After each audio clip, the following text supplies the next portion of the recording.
Welcome to the Low Carb Conferences podcast. I'm your host, Dr. Jeff Gerber. And today our special guest is Dr. Bill Schindler, and he'll be speaking at our conference in February. Bill is also our keynote speaker because of his topic, Where is Nutrition Headed? Ancestral Diets, Food Processing, and the Domesticated Ape. So how's it going today, Bill? Oh, it's going great. Thank you so much for having me on.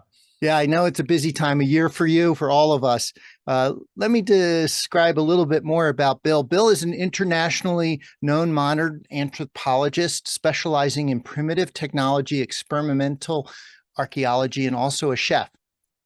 He's received his master's and PhD degrees from Temple University in Philadelphia, which we just realized that Bill didn't know it was my alma mater. Bill is also an author of Eat Like a Human. He founded and directs the Eastern Shore Food Lab with a mission to preserve and revive ancestral dietary approaches to create a nourishing, ethical, and sustainable food system.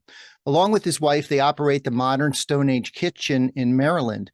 He was the focus of Wired Magazine's YouTube series, Basic Instinct and Food Science, and he co-starred in the National Geographic Channel series, The Great Human Race. So, Bill, we'd like to get a little bit more background. Tell us about professional and personal interests. And it turns out we have a lot in common since we both grew up on the East Coast, me from Philadelphia and you from New Jersey. Actually, it's the same part of the world. Well, thank you for that introduction. So my interest, I've always had a deep interest in food and diet and health. And it started because I had an incredibly unhealthy relationship with food my entire life. I was an overweight kid, and I viewed food as a kid as something that I knew I needed, that I craved all the time. But I viewed it as something that made me uglier, made me heavy, and made other kids pick on me. And then I went through a series of different stages to get to where I am now. And one of them was I was an athlete in the middle of all this. And what was crazy is that I went from this heavy kid with this craving for food and all the other issues that come along with that to an in-shape athlete, which still had an unhealthy relationship with food. I mean, I was a wrestler in high school. I was a wrestler for Ohio State and the College of New Jersey, both incredible programs. And I went from, being scared or hating food to being scared of food because I would miss weight. I was cutting minimum 22 pounds in a day and a half every single week to make weight in college. And then, it really became a huge issue when I finished because I wasn't an athlete any longer, and I still had this terrible diet, and all the weight poured back on, and all the other metabolic disease poured back on. And my life, as far as health was concerned, was literally in the toilet. I couldn't sleep at night. I had restless leg sort of things going on. My digestive tract was a mess, and I was just heavy, and I was sick all the time. And throughout this entire process, I had nutritionists. I had people telling me what I should be eating. I mean, we had doctors at Ohio State telling us what we should be eating, and none of it made sense. I've tried all the different, fad diets, and what really made sense and what brought it all together for me and my life and my health, and then we've been able to implement that with our family, and now really with the community through the endeavors that my wife and I and my whole family have here, is when I blended together my training in archaeology and anthropology, my training as a chef, and just my understanding of really what it means to be human. I really came up with an outlook about food that I think is really unique, but also is incredibly powerful. And in no time, transform. I'm going to be 50 years old next month, and I am in better shape now than at any moment when I was a Division I athlete in college. And it's just my relationship with food has never been better. My relationship with myself has never been better. And we have been able to implement all of these different things in ways that are really powerful for the whole family. But one other quick caveat with that is, my PhD is in archaeology and anthropology. I've been studying ancestral diets for a very long time, but what really helped bring it home was and make it relevant was my family and I have had a very unique opportunity to travel the world and live and work with indigenous people all over, all over the place, from Asia to South America to Europe to Africa, all over. And we have hunted with groups, we've gathered with groups, we've cooked with groups, we've shared with groups, and And what that has allowed us to do was take this really scattered, incomplete archaeological record and our interpretations of that, and bridge that gap between what we find in the ground and what it really might have been like, and how it can become relevant today. So we found it, once we started to piece those things together, again, transform my health, my family's health. I wrote the book, Eat Like a Human. And then we opened up this restaurant called the Modern Stone Age Kitchen, which we actually took that book as a template and all the recipes in it and all the approaches, and are making that food, for the community there as well. And as you mentioned, we also have a nonprofit called the Eastern Shore Food Lab, which is where all of our continuing research, our outreach, and our education goes through. Yes, well, thanks for giving us some of the detail there, Bill. When you traveled with the family, was that part of your PhD work? Was that just something wonderful that you felt your family needed to do? How did that come to be? Is a combination of several different things. It started really there's several different things that started it off, but it really became important to me when I filmed the series The Great Human Race for National Geographic.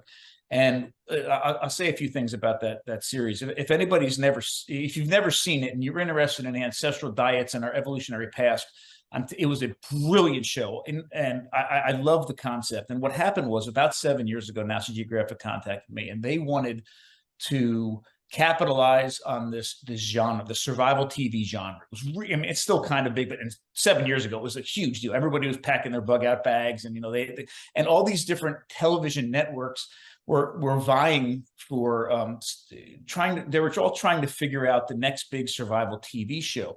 And it was getting really, really silly. I mean, Naked and Afraid had just come out, and then they were taking people and they were handcuffing them together and putting them in the woods and trying to get them to survive and doing all these crazy, silly things. There was a show called Dude, You're Screwed, where, a bunch of guys would get around and supposedly they were all buddies, but they stick somebody in a terrible, all these silly things were happening. But National Geographic said, hey, listen, let's take this push for this, people are all excited about it, and tell a real story. Use it as an opportunity to tell the story about our shared ancestral past. I mean, the thing that binds all of humanity together, and do it in a really smart, entertaining way. So they landed on me and my co-star, Kat Bigney, who's a survival expert from out west, from high desert survival expert. And they put us, it was 10 episode series, and they put us in 10 different places around the world. And instead of being all silly and handcuffs and all this other stuff, what they said was, let's do this. We'll pick the 10 of the most important milestones in our evolutionary past. We understand the role of technological innovation and how we were able to overcome things in the past. And we'll stick you in these different places. And my expertise is in those ancient technologies. My job was to replicate the technologies from this particular time period. And Kat and I were supposed to live for a period of about 10 days at a time in each of these locations where it would have taken place in the past, using only those tools. Now, there's some limitations, right? One limitation is the environment in, say, Tanzania right now is not the same as it was 2.5 million years ago, but it was the closest that television has come to being able to tell the story, and it was great. And, for me, I loved being able to apply all the things that I've been teaching for decades, test all these tools out, test myself out. But what was really fascinating, there were two things that were really big takeaways for me. One was, in each location we went. We started in Tanzania, we went through Africa, through the Middle East, through Asia, and ended up in Oregon at 4,000 years. We started 2.5 million years ago, ended at 4,000 years ago in Oregon. In each location, we had about a week with an indigenous or traditional group from that area that we just lived with and learned from. They taught us how to stay away from these snakes, which plants are edible, and all those sorts of things, which, mind blowing. And I really, at that moment, saw the value of this traditional knowledge and how deep and vast it was. Second, about halfway through filming, we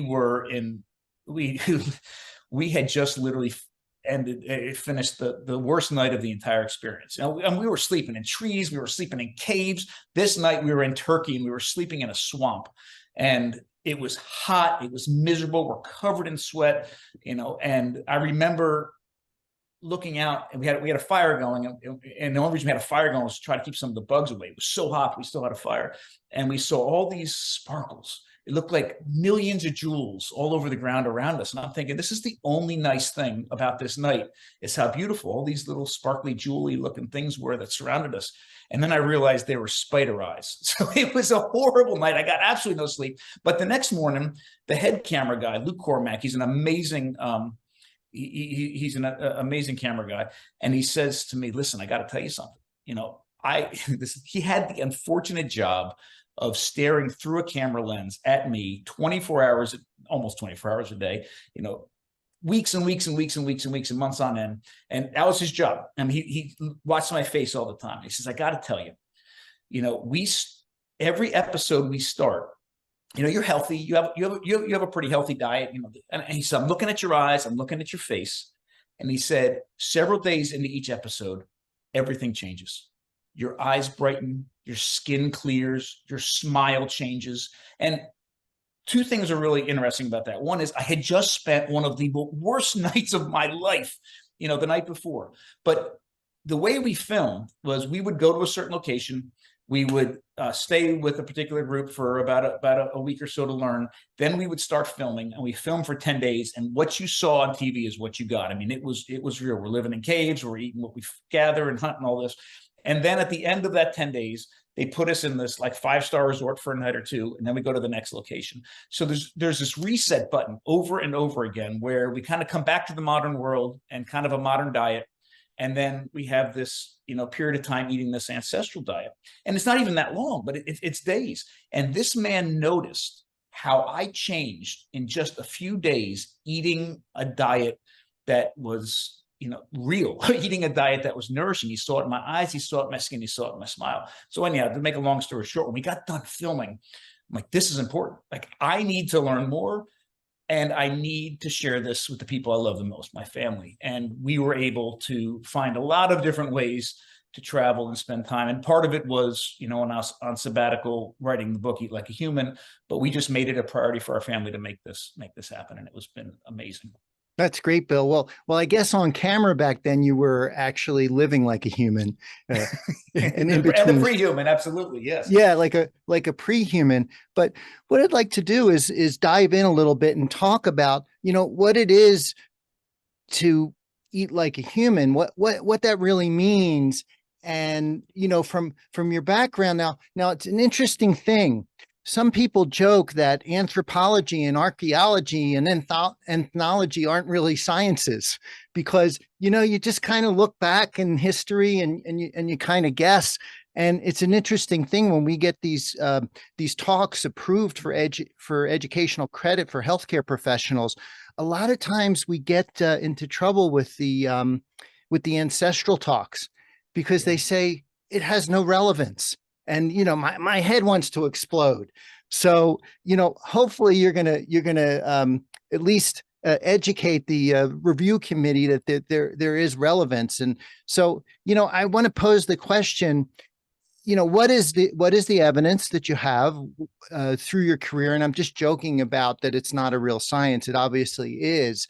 And, you know, what is an ancestral diet?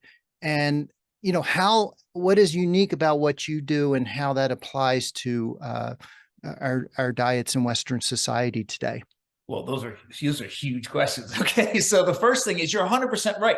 It is a science, but it's not a hard science. It's not like biology or chemistry or physics. It is a science that is wide open to interpretation, and I can understand why somebody might look at it and question some of its validity, and it should be. One thing we need to recognize is that all information, you know, period. Any human giving some other human information is always biased, period. It's always biased. And especially in anthropology and archaeology, it really, really is. And one thing that's interesting is, from the moment you find something in the ground, all the way through the steps to identify the artifact, you know, understand how it was used, understand how those artifacts, you know, fit into a larger cultural system, whether it was hundreds or thousands or tens of thousands of years ago. Every one of those steps is an interpretation. And because it is an interpretation, and some are certainly way more valid than others, everything about the anthropologist or the archaeologist plays a role in how those interpretations are made, how valid they are, and how they're communicated to the outside world. And one of the things that we're finding now is that the environment, the context in which archaeologists are working, plays a very large role in how archaeological sites are interpreted. A lot of archaeology was done. I mean, anybody who watches Indiana Jones knows, the archaeology, one of its heydays was in the mid 20th century, right around World War II. There's a lot of archaeology being done right beforehand, right afterwards, for a lot of different reasons.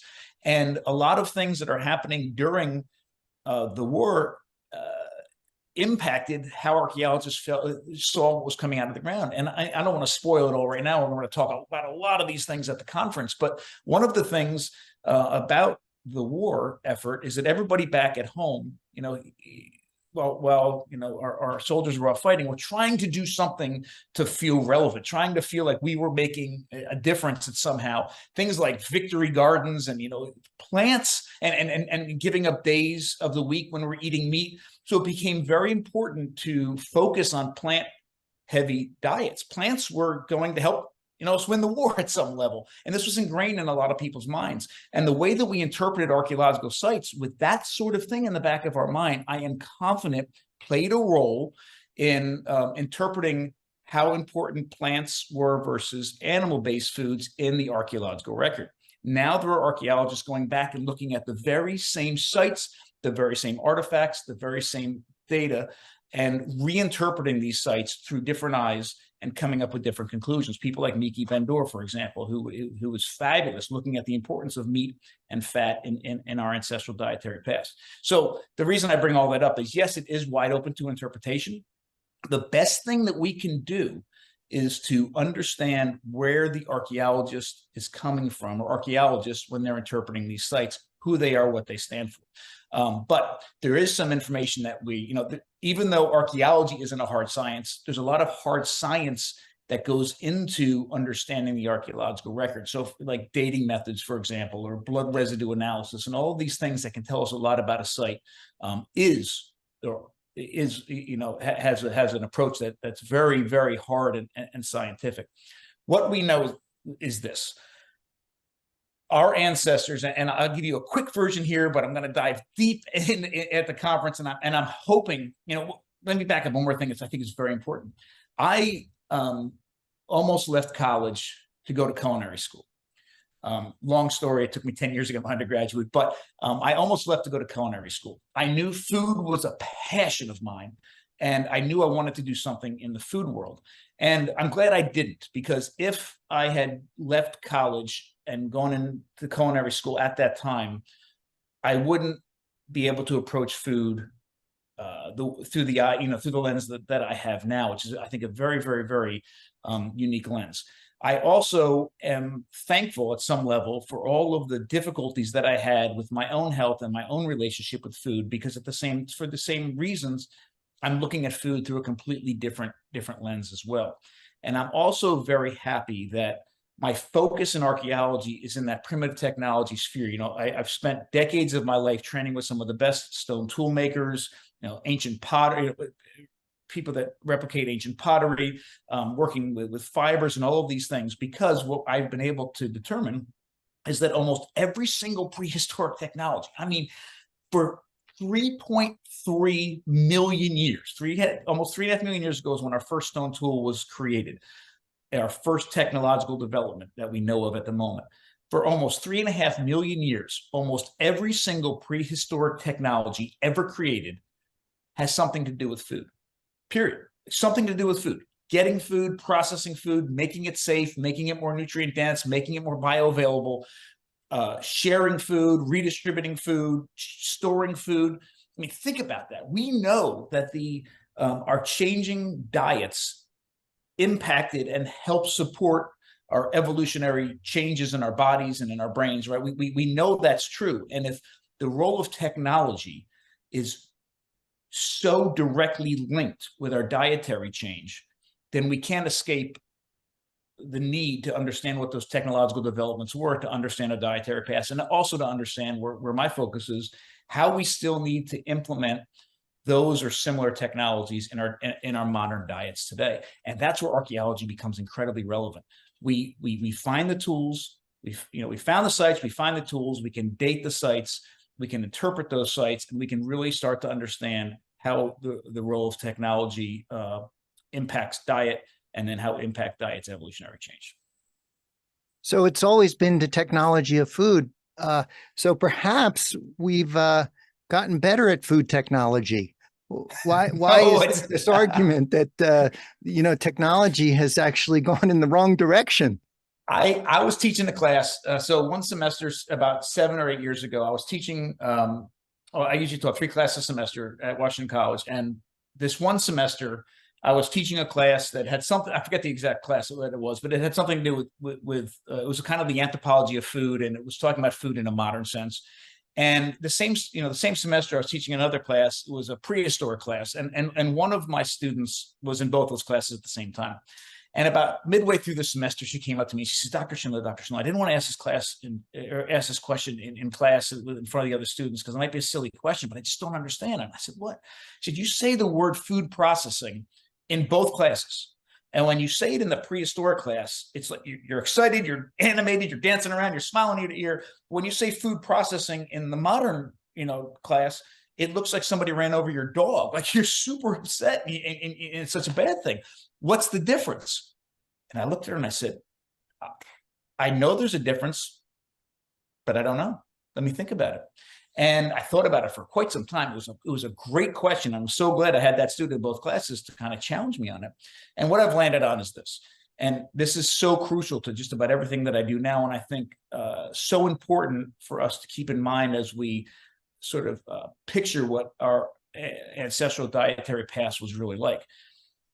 Almost all of our prehistoric technologies that had something to do with food made food safe, more nutrient dense, and more bioavailable. Either one of those things, or in many cases, all of them at the same time. So that's that. That's what food processing for almost the entirety of 3.3 million years was all about. On the other hand, modern food processing is focused, has another goal. Modern food processing is really about a very few people making a whole lot of money, right? So it's about things like shelf life and the ability to ship long distances without things getting bruised, or uniformity, or the way that it looks on a shelf. That's what modern food processing is about. And unfortunately, not only is it about that, but it's often at the expense of one of those 3 major things that ancestral food processing was really focused on. I mean, think about this. And this is a very quick story, but I think it's a really relevant story. Right before National Geographic asked me to be on that show, that show Naked and Afraid had come out. And there were I was teaching a prehistoric technology class at the time, and a bunch of my students in the class were like, hey, you're perfect for Naked and Afraid. You need to be on Naked and Afraid. And I didn't really want to be on Naked and Afraid for 15 different reasons. So I said, I know what I'm going to do. I can't tell the students I don't want to be on Naked and Afraid because they're gonna make fun of me. So I'm going to ask my wife if I can be on Naked and Afraid. And I know she's going to say no. Then I can go back and say, hey guys, I'd love to be on it, but my wife said no. So I sat my wife. I remember vividly how this went down. I brought my wife upstairs and I said, can you sit down? I got a question for you. She said, yeah. I said, you know that show Naked and Afraid, which we had watched the family a couple of times. She said, oh yeah, I know that show. I said, the students want me to be on it. What do you think? And she thought about it for a minute, a little bit longer than I wish she had thought about it. And then she said, that'd be okay. I said, that'd be okay? What do you mean that'd be okay? You've seen the show. They take a guy and a girl, they strip them down naked, and they put them in the woods in the middle of nowhere, and they survive for 28 days or whatever it is together. You're okay with that? She said, yeah, I think so. And I said, why? She said, listen, I've seen the show. Even if somebody comes in, and it's usually the guy with a little bit of amorous thoughts, after a day or two of not eating, getting covered in bugs and poison ivy and sunburn and diarrhea and all the rest of it, the last thing on their mind is any hanky-panky. So it might be the safest place you could be. And I'm like, oh yeah, you're right. I got it. Now I still had another problem to deal with the students, but that was really relevant in my mind, because think about this. All life on this earth is trying to do the same thing: reproduce viable offspring. And If they do it, they survive. And if something goes wrong, then they become extinct. 99% of all species that ever lived on this planet have become extinct. A lot of species have gotten it wrong at some level, at some point in prehistory. Not only did our ancestors continue to survive, they were doing so well. They were creating technologies that allowed them to extract increasingly diverse and nutrient-dense resources from their environment, and most importantly, create technologies that made that food safe, nutrient-dense, and bioavailable as possible. That not only did the species survive through time, but it supported massive body and brain growth. Massive body and brain growth. Our brains are 2% of our bodies, but require 20% of the nutrition that we take in solely to fuel, just our brains. So the nutritional needs were skyrocketing as our bodies and our brains were growing, and our ancestors were creating the technologies that nutritionally supported that massive growth. I mean, they weren't surviving, they weren't subsisting, they were literally crushing it. That's how important those technological innovations were. Well, I hope you're not saying at the end of the show, Naked and Afraid, if they survive, they go ahead and reproduce. But no, have you ever seen it? Yes. It's great. I never really got it, but I mean, it's just about survival. But you also bring up the point that, but their food wasn't always abundant and plentiful, and so as you say, we survived as humans, and it's all open to an interpretation. And was food plentiful? And if in modern society, if we're given food, are we just going to keep eating and eating? The food industry obviously is very good at creating foods that drive our appetite. Sure. But also on the other side of it, we have people that say, well, we just eat like animals, and food isn't necessarily plentiful because you have to hunt and you have to gather, and the food isn't always available, and so you go for periods of time where there isn't food. So my question is, what is it about the ancestral diet that we want to look at, and how do we define that? So there's a lot of things we can look at that are incredibly important, and what I focus on, and what I'm going to spend time talking about at the conference, and I hope there's a ton of questions that we can have a great discussion about, is that role of technology is so important. So here's what's interesting, and you mentioned eating like animals. The things that we focus on today, that the questions that most humans are trying to get an answer to, that they think they need the answer to, is what they should eat. I mean, really, that's really what it is. People go to these conferences to figure out what they should eat. They listen to podcasts, they hire dietitians, they go on a diet plan, whatever it is, and they want that answer. Okay, what do I eat? Just tell me what to eat, and then I'll be healthy. It's not that simple. And in fact, that's interesting, because that's the question that other animals don't even need to ask. Like they innately understand what they should be eating. Their senses are so fine. I mean, through evolutionary forces for millions of years, the species on this planet understand what they should put in their bodies and what they shouldn't. The two groups of animals that we've really screwed it up with are ourselves and our pets. Right? We've taken our pets out of a wild environment. We've domesticated them. We're feeding them very modern human-like diets, and they're coming up with, diabetes and cancer and all the other modern issues that humans are too. But let's put them aside for a second and talk about humans.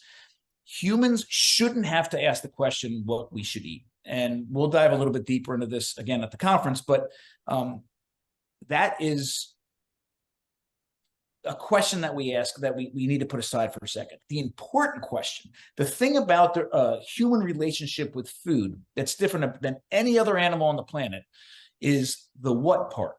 I'm sorry, the how part, how we should be eating. And that's the role of technology. So think about this. We started creating technologies almost 3.5 million years ago. And when we create these technologies allow us to overcome our own physical limitations and extract food from the environment that we otherwise wouldn't be able to get. And most importantly, transform that food into its safest and most nourishing form possible for our bodies. We do that through technology.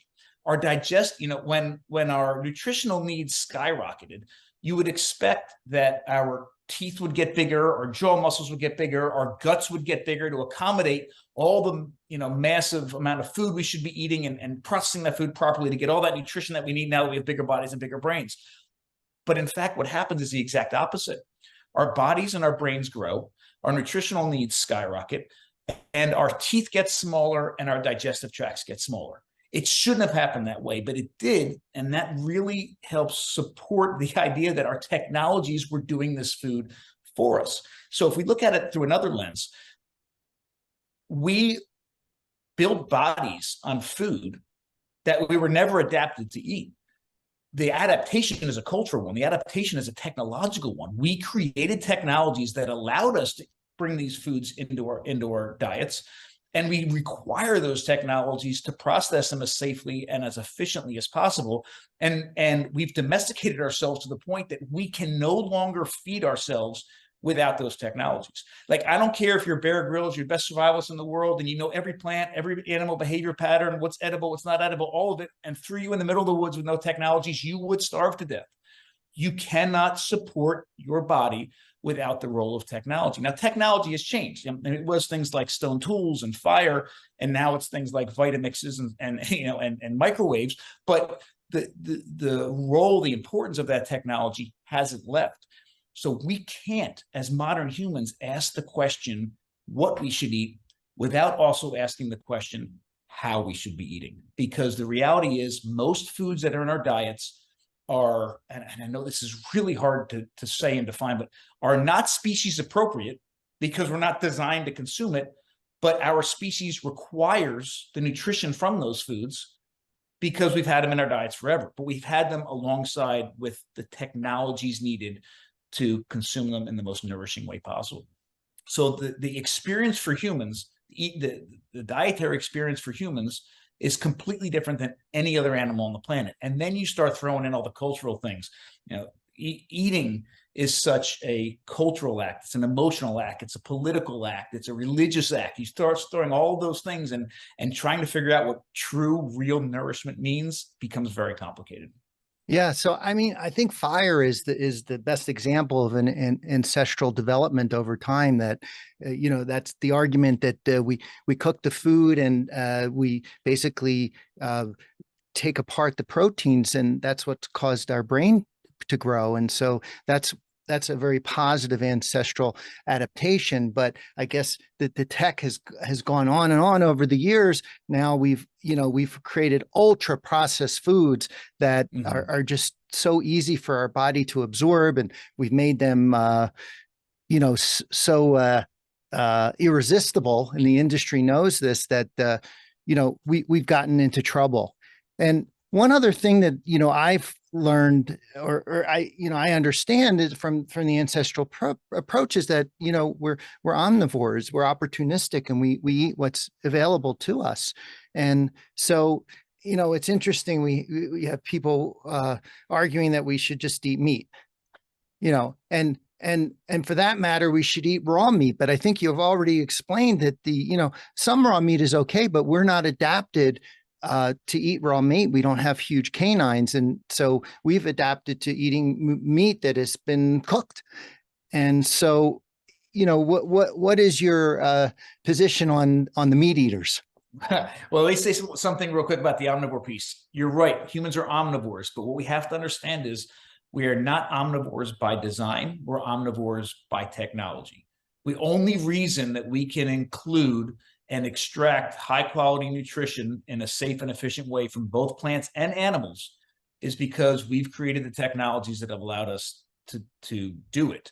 And what's fascinating is if you look at our ancestral past and the technologies that we created to help us include animals in our diet, and also the technologies that we've created to include plants in our diet, there's a very big difference. Up until the agricultural revolution, which is when everything changes. So up until that, almost every technology surrounding, including animals in our diet, had something to do with allowing us to overcome our physical limitations and get the animal, right? Getting it, right? So it's like bows and spears and atlatls and boomerangs and throwing sticks and fishing nets and fishing hooks and traps and deadfalls, like, to get the animal. Once you have that animal, all you need is a sharp edge, and you have a pile of incredibly nutrient-dense, bioavailable food right there.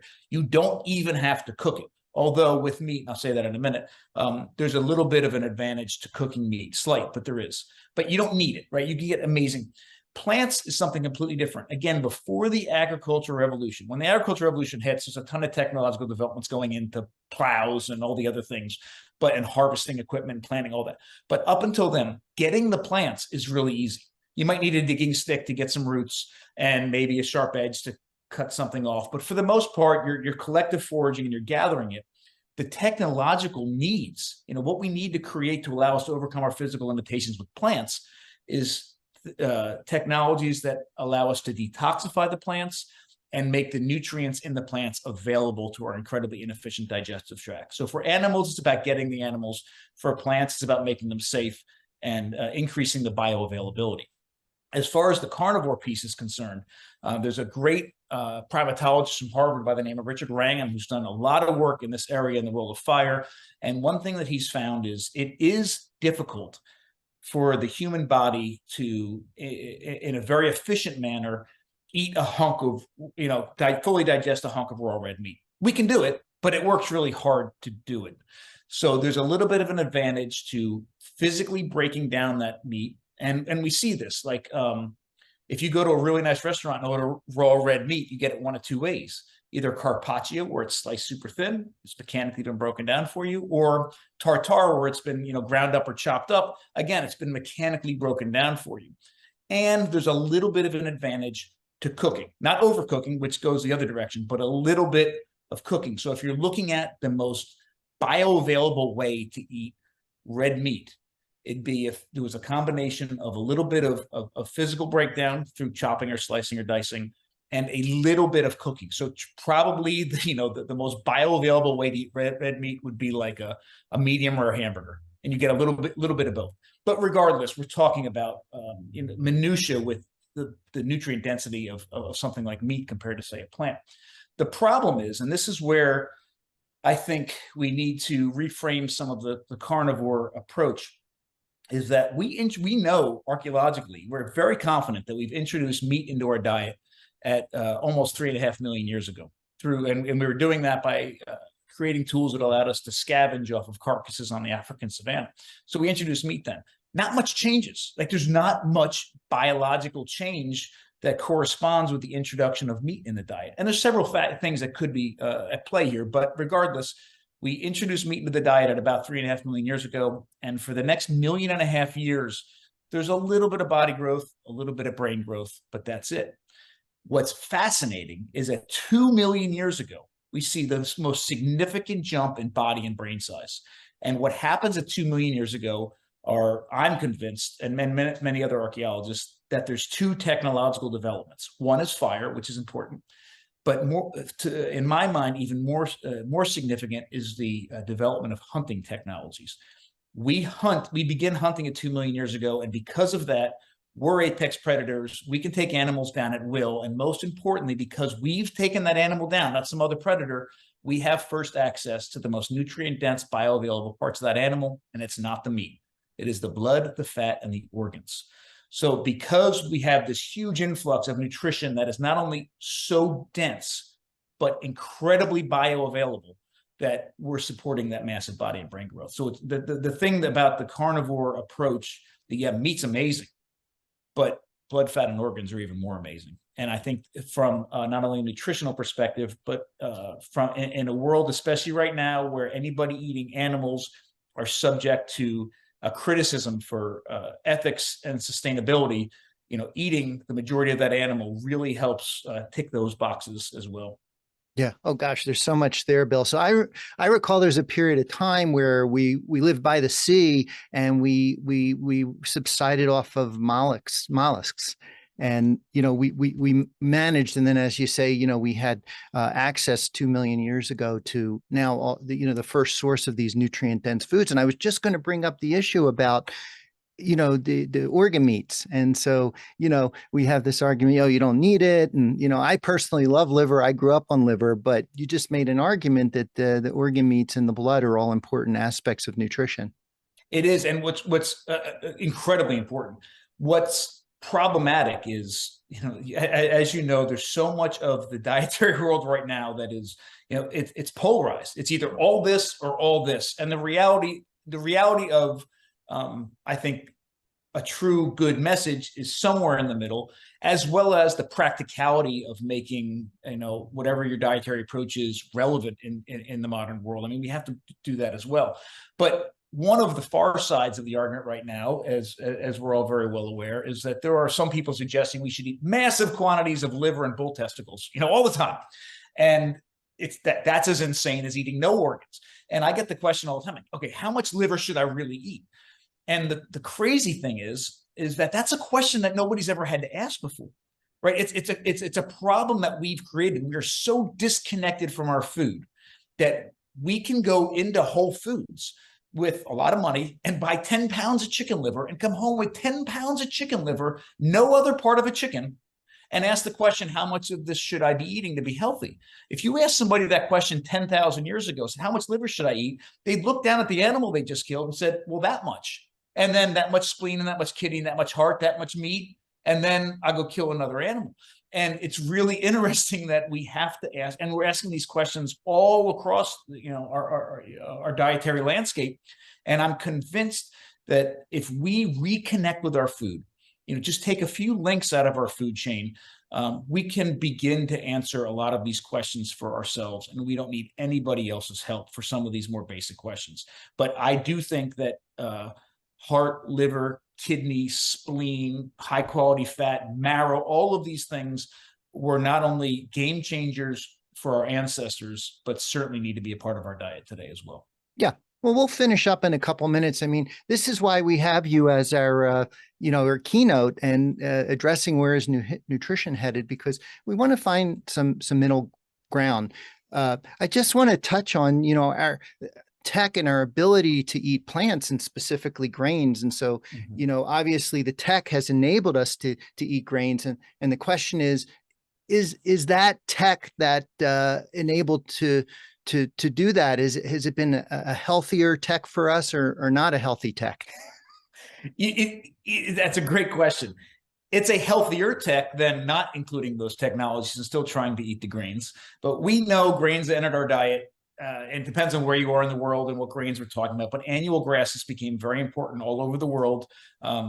Rice in some areas, wheat and barley in some areas, maize in other areas, at a very similar time.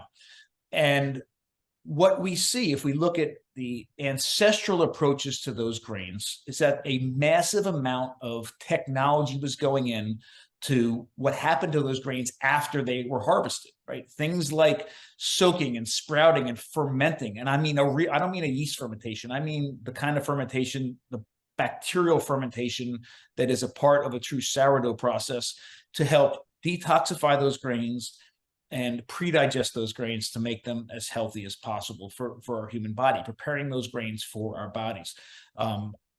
The introduction of grains, was that a healthy development?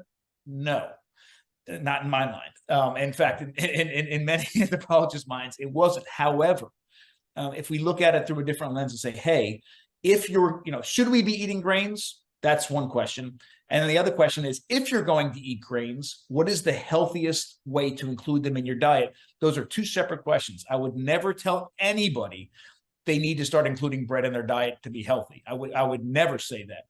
On the other hand, there are a lot of people that are eating bread for a whole lot of different reasons.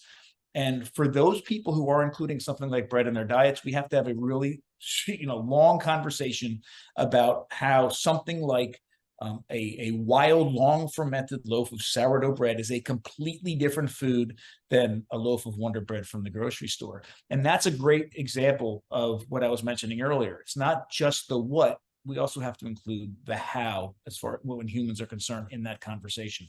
There's granivorous birds like ducks and geese that are biologically designed to safely and efficiently consume raw grains and derive high quality nutrition from them. We don't have crops. We don't have gizzards. We don't have those parts of our digestive tract that allow that to happen. But what we can do is replicate the chemical and physical processes that happen inside of those organs, outside of our bodies, before we consume those grains, and make them at least healthier and a little bit more nutritious than they would have been in their raw or even in their cooked state. Yeah, so the tech and the processing of the grains today are a lot different than, say, 10,000 years ago when agriculture came. Oh, absolutely. 100%. Yeah, and Bill, it's interesting as a physician.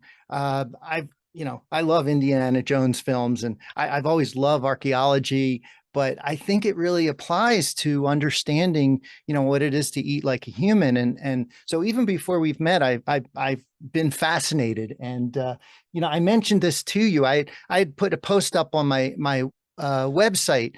This was years ago when the Horus study came out. And this was a study looking at supposedly ancient mummies. And the idea is that, are there really ancient mummies? Because, mummies really come from South America and, the Egyptian civilizations. And, that's really within the 10,000 year period of time when agriculture really took off. And so I put this post up about the Horus study, which, by the way, was also criticized by the Lancet after they actually reviewed it, and they said, well, wait a minute, I think there's a lot of holes in this. And I saw the holes as well. And the argument is that they studied the Aleutian population, up in Alaska, and this was actually supposedly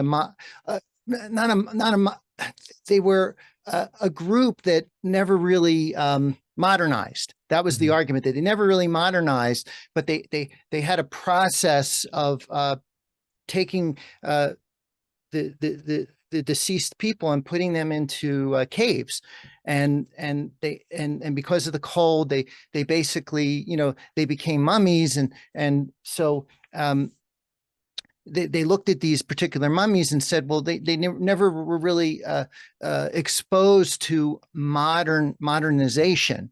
And they started to look at all these mummies from around the world, and they did imaging, CAT scans, looking for atherosclerosis and plaque. And lo and behold, they found atherosclerosis and plaque in modern mummies. And then they took the Aleutian mummies and they said, well, they weren't modernized. They were modern, or they were hunter and gatherers, and yet they did have plaque. And the flaw in the study is that, well, not in the study, but the flaw in the thinking is that the Aleutians were really exposed to tradespeople from all around the world who brought bread and sugar to them. As well, they lived in these little huts.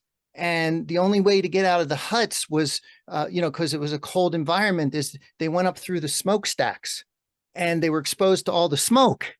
And so, basically the argument is that they really were exposed to a lot of modern foods from people traveling to that part of the world, from Europe, and they were exposed to the smoke. And so we put this post up, and then a couple months later, I get this book in the mail.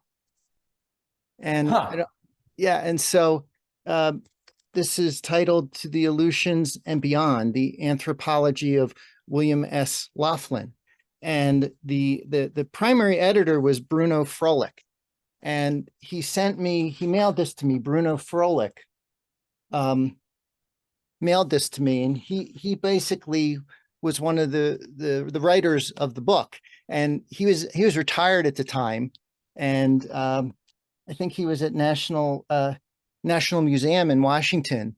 And I tried to contact him because I don't know if he was mad at me or happy with me. I suspect he was mad, but I tried to reach out to him and to tell him that I really appreciated the book, and I don't know how he found my posts, but he did.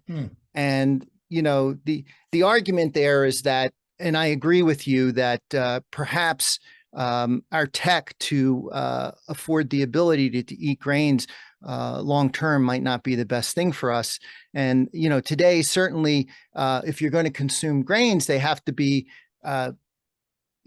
teched or produced in a way that's similar to the past. Absolutely. Absolutely. 100%. We actually own part of our restaurant is a sourdough bakery, and it's crazy. I'm sitting here. I was telling the guys downstairs and getting ready for this. I had just done something. I got a ton of flour dumped on me when I was doing it. I said, I'm about to go speak on a podcast about low carb Denver, and I'm going to be covered in flour. What are you doing? But the reality is what we're trying to do here is, our family does not eat a lot of bread. When we do, it's always 100% wild, long fermented sourdough, but we eat very little of it. We understand that our community and our customers and the people coming here are at completely different places in their own health journey. And even, they might have a particular take on something. They have an entire family next to them that might be doing something different. And what we're trying to do is utilize these ancestral technologies to make whatever food it is as safe and nourishing as it can be. And that also goes for bread. And we can have a much longer conversation about this at another time.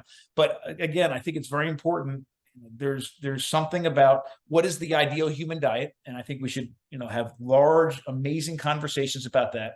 That diet, what that diet is cannot be separated from that how conversation, because the foods themselves mean one thing, the foods prepared properly mean something completely different. And on the other hand, there are a whole lot of foods that might not be a part of the ideal human diet, but can be incredibly enhanced in safety, nutrient density, and bioavailability through different types of technological innovations. Yeah. Well, look, I know you produce sourdough bread for customers, and so some individuals can tolerate it, and some can't. Particularly if you're diabetic, eating any kind of product from grain is difficult. And so, I like that you offer a variety of foods to your customers that come in, and at the same time, I think that you probably educate your customers. That's our main priority is the educational piece. Absolutely. Yeah. Well, great, Bill. I think, well, that's all I have today. And I always like to ask, first of all, we're really looking forward to having you come to our conference for the first time. And Mark Cucuzella was the one that recommended. But what do you really enjoy about coming to these events in person? The most important part of a conference, I think, there's so many wonderful things about conferences. You get so much information and so much inspiration, but the value, I think, of a lot of these conferences is what happens in between the different presentations, what happens at the meals, what happens in the hallways, what happens in the vendor halls. I mean, those interactions, and in some cases, for me, lifelong friendships have been developed, and colleagues. What happens at the conferences in person cannot be replicated in any other way. So I am super excited to come. I haven't been to your conference before. I'm so excited to be there. I'm so honored to be the keynote speaker there. And I've heard nothing but amazing things from the previous years. So I'm really looking forward to it. Great. Well, how can our audience find out more about you? So on social media, we have two distinct platforms. One is at Dr. Bill Schindler, at Dr. Bill Schindler, and that's where anything that has to do with education or research can really be found. And then at Modern Stone Age Kitchen, which is where you can find out information about or keep up to date with the information about the restaurant. And then online, eatlikeahuman.com is again the education research piece, and then modernstoneagekitchen.com is where you can find out more information about the restaurant. Great. And if you want to hear more from Bill and our other speakers, please consider supporting nutritionist science and attending our event. And to find out more information about our event, please visit lowcarbconferences.com. So that's all for now. And we look forward to meeting you in person in February, Bill. I look forward to it too. See you soon.